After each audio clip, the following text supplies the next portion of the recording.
Terhitung mulai awal tahun 2020 hingga bulan Agustus terdapat sebanyak 7 ASN yang mengajukan mutasi atau pindah tugas keluar daerah. Adapun faktor penyebab 7 ASN yang ingin mengajukan mutasi ini, yakni ikut dengan suami dan ada yang ingin merawat orang tua.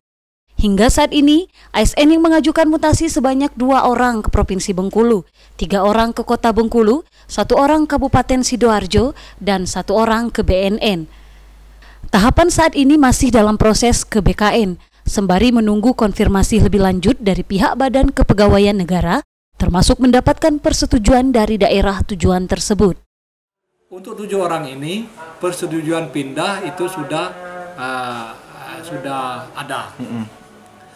Karena ini prosedurnya, ya, setelah ada persetujuan pindah, mereka yang bersangkutan itu harus mengurus sendiri ke provinsi lagi, kemudian langsung ke BKN, begitu. Karena ini sudah di BKN, tentunya kita tidak bisa memantau tahapan apa sampai di mana,